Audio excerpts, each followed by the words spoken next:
Mr. Prime Minister, a moment ago we heard from the president of CBI that keeping the ties with continental Europe is one of the big priorities for British business. In what way do you feel can and should the British government support these aspirations? Right. Thank you. Okay, well, first of all, I think we should be very positive about the relationships that we have in Europe and about the important parts of the European Union. I sometimes feel that we don't get credit for this. I mean, I would argue the two greatest successes of the European Union, going back over 30 to 40 years, the two greatest successes are firstly the single market, the fact that we've got the biggest market anywhere in the world with access for those participants in services, in jobs, in goods. That was a British priority. That was something we have pushed all the way, right from the very start. So the single market, much the most successful thing Europe has done, is a British priority, a British success story, and we're still fighting for it today. I work very closely with the German Chancellor to make sure we get a proper single market in energy, in digital, in services. You know, today, although we've got this single market, you can't actually use iTunes in every one of the 27 countries, so the single market isn't complete.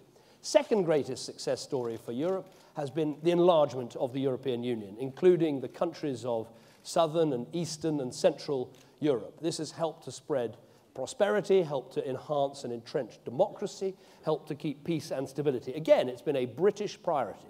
So when people sometimes say, well, what has Britain given to Europe and what does Britain get out of Europe, I would say those are two very, very powerful things that we have put in and that we have got out. But I make absolutely no apologies for standing up strongly for Britain in Europe on some of our priorities. Right now, this week, we're going into vital budget negotiations where we're going to be talking about the European Union budget from 2014 through to 2020.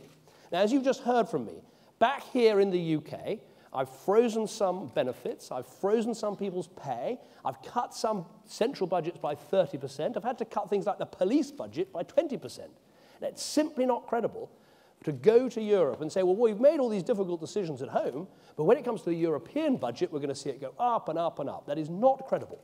And I don't think it makes you a bad European because you want to have a tough budget settlement in Europe. I think it makes you a good European.